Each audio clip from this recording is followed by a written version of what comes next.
Hello दोस्तों, एक बार फिर से स्वागत है आपका आपके अपने YouTube चैनल पर। मैं देव शर्मा एक बार फिर से आप लोगों का स्वागत करता हूं। तो देखो, आप जैसा टीवी में आजकल देख रहे होंगे कि इजराइल फिलिस्तीन के बीच में एक जंग छिड़ी हुई है। दोनों एक दूसरे पर काफी, कोई रॉकेट से छोड़ रहा है, कोई मिसाइल छोड़ रहा है, तो दोनों एक दूसरे पर लगातार हथियारों से आक्रमण किए जा रहे हैं। तो इसमें दो कंट्री शामिल हैं, एक इजराइल है, फिलिस्तीन है। हमास वहाँ का आतंकी संगठन है। लेकिन आज हम जिसके बारे में बात करने जा रहे हैं वो है इजराइल। इजराइल इतना ताकतवर देश है कि उसके चारों ओर दुश्मन है, और दुश्मनों के होते हुए वो एक बार तो क्या हुआ था कि उसने अकेले, इजराइल ने अपने चारों दुश्मनों को, चारों तरफ के दुश्मनों को, 6 या 7 कंट्रीज के दुश्मन है, उन सबको एक ही साथ हरा दिया था।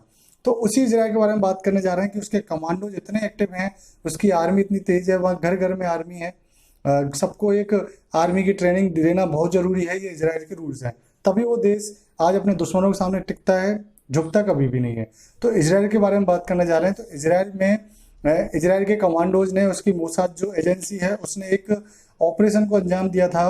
वो लोग 4,000, अपने देश से 4,000 किलोमीटर दूर जाकर, 4,000 किलोमीटर का दूर फासला तय करके 58 मिनट के अंतराल में अपने साथियों को, अपने देश के लोगों को बचाकर वापस 4,000 किलोमीटर दूर अपने देश पहुंच गए थे। तो उसी के बारे में बात करने जा रहे हैं। इस ऑपरेशन का नाम था ऑपरेशन थंडरबोल्ट।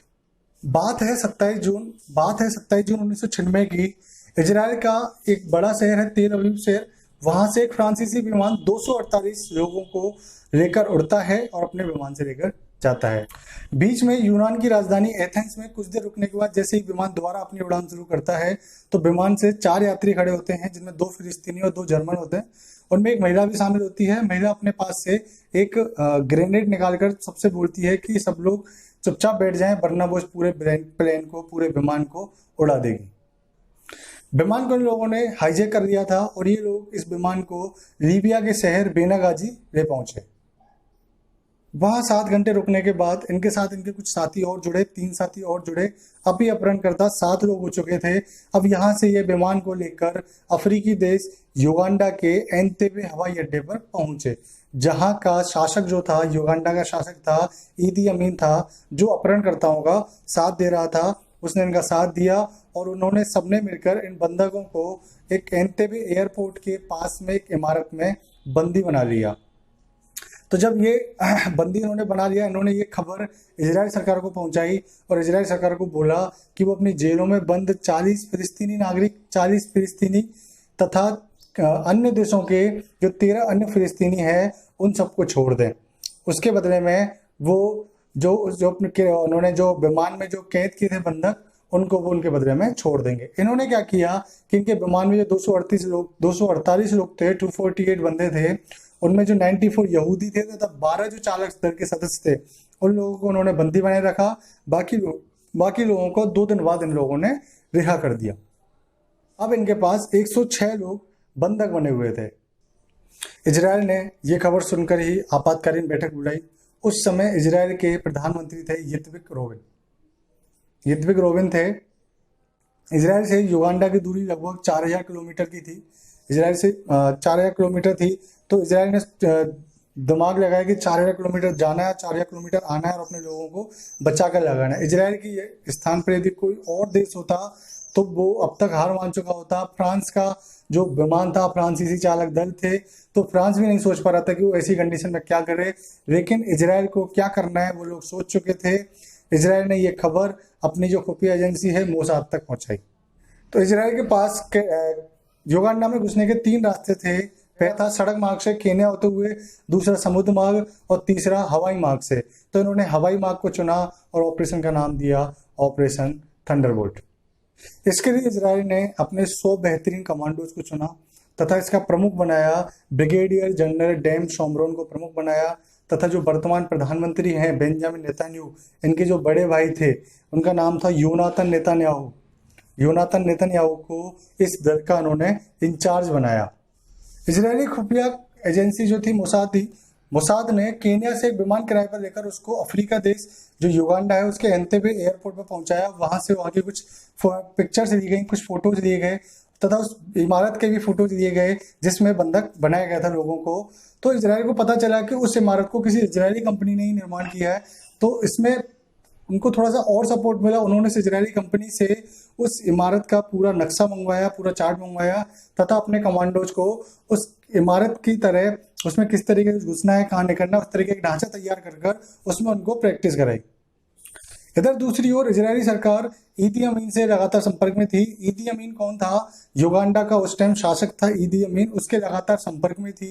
इजरायल सरकार उन्हें आश्वस्त कर रही थी कि हम लोग अपहरणकर्ताओं की जो मांगे हैं उनको पूरा करेंगे तथा अपने यात्रियों को बचाने की कोशिश करेंगे, जिससे कि उन्हें लग रहा था अपहरणकर्ताओं को कि इजरायल सरकार हमारी बातें सुन रही है। और दूसरी ओर इजरायल सरकार को इस काम के लिए, इस ऑपरेशन के लिए समय मिल रहा था, जिससे कि वो अपनी और जानकारी जुटा रहे थे तथा अपने काम में लग रहे थे। अब आता है वो दिन, ऑपरेशन का दिन आता है 3 जुलाई की शाम को।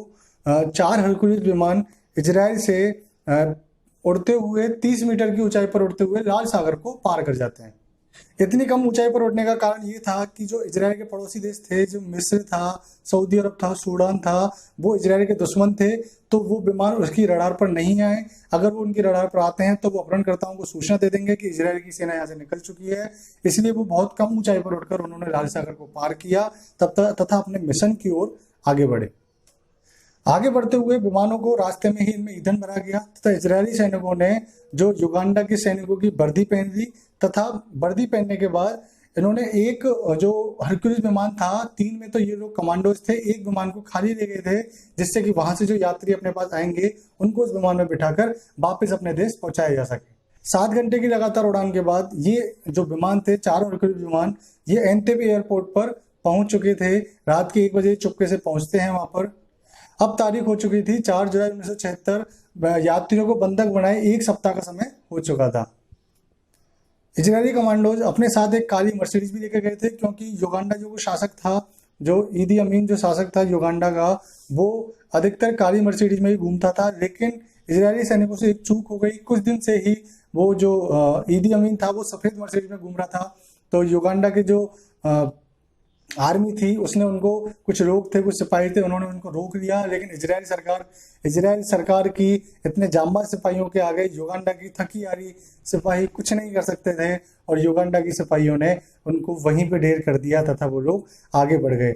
जैसे युगांडा के जो सैनिक थे वो ढेर हुए, लोग आगे बढ़े, इजरायली सैनिक आगे बढ़े, युगांडा की वर्दी में थे, तो वो जाकर उस बिल्डिंग के पास पहुंचे तथा जिससे अपहरणकर्ताओं को ये लगा कि युगांडा के ही सैनिक हैं और वो उनकी देखरेख के लिए आए हैं। तो जैसे ही वो लोग अंदर पहुंचते हैं तो वो जो इजरायली सैनिक हैं वो सभी जो अपहृत हुए थे, जो बंधक बनाए गए थे, सभी यात्री, सभी को अंग्रेजी और हिब्रू में बोला कि हम लोग उनकी मदद के लिए आए हैं और इजराइल से आए हैं, तो वो शांत होकर बैठ जाए तथा उनके द्वारा बताए गए रास्ते से वो अपहरणकर्ताओं तक पहुंचे और वहां जाकर अपहरणकर्ताओं को, 7 अपहरणकर्ताओं को वहीं ढेर कर दिया। इन अपहरणकर्ताओं को सपने में भी नहीं सोचा होगा कि उनकी मौत इस तरीके से उनके सामने आकर खड़ी हो जाएगी। परंतु अपहरणकर्ताओं की तरफ से हुए गोलीबारी में 3 बंधकों को नहीं बचा पाए। तब तक अलर्ट हो चुके युगांडा के सैनिकों ने एंतेबे हवाई अड्डे को चारों ओर से घेर लिया था। इस दरमियान जो इजरायली कमांडोज थे उन्होंने सभी यात्री तथा चालक दल के सदस्यों को, सभी को लेकर अपने जो चतुर्थ जो वो लेकर आए थे, 4था हरकुलिस विमान लेकर आए थे, उसमें लेकर उनको लोगों को बिठाने लगे। तो दोनों ओर से गोलीबारी हो रही थी। युगांडा के सैनिक भी गोलियां चला रहे थे, इजरायली भी उनका अपने जो क्रॉस में चल रहा था उनका काम। तो इसी बीच जो उनके इंचार्ज थे योनातान नेतन्याहू, उनके सीने में गोली लगी। तो इस बात से बदला लेने के लिए, जैसा कि आप जानते हो कि जो इजराइल की जो कमांडोज हैं, जो इसकी खुफिया एजेंसी है, बदला लेने के लिए बहुत फेमस है। तो उन्होंने बदला लेने के लिए उधर गोलीबारी की तथा 45 तो युगांडा के सैनिक तथा वहां पर खड़े हुए 11 जो उनके मिग विमान थे उन सभी को नष्ट कर दिया, जिससे कि वो लोग उनका पीछा नहीं कर पाए और सभी कमांडोज उन सभी यात्रियों को साफ सुथरे तरीके से, एक अच्छे सुरक्षित तरीके से विमान में बिठाकर वापस अपने साथ अपने देश ले आए। तो इस प्रकार इजराइल के सैनिकों ने इस जो ऑपरेशन थंडरबोल्ट था उसको अंजाम दिया और इस अंजाम में उन्होंने एक अपना इंचार्ज जो योनातान नेतन्याहू था तथा 4 जो बंधक बनाए थे उन चारों को खो दिया। बाकी वो सभी लोगों को, 106 लोग वहां पर बंधक थे, तो बाकी 102 लोगों को वो लोग बचाकर और सुरक्षित अपने देश ले आए, इजराइल ले आए। इजराइल की जनता को इस बारे में पता था कि इस तरीके का ऑपरेशन हुआ है, तो पूरी पब्लिक उस अपने कमांडोज का, अपने खुफिया एजेंसीज का प्रमोट करने के लिए, मतलब उनकी उत्साहवर्धन के लिए सभी लोग वहाँ उनका इंतजार कर रहे थे। उनका बहुत अच्छे से स्वागत किया गया। अगर ये ऑपरेशन हमारे देश द्वारा किया जाता है तो उसमें यहाँ पर सबूत मांगे जाते हैं, उनके ऊपर सवाल खड़े किए जाते हैं, उनके ऊपर गलत इल्जाम लगाए जाते हैं।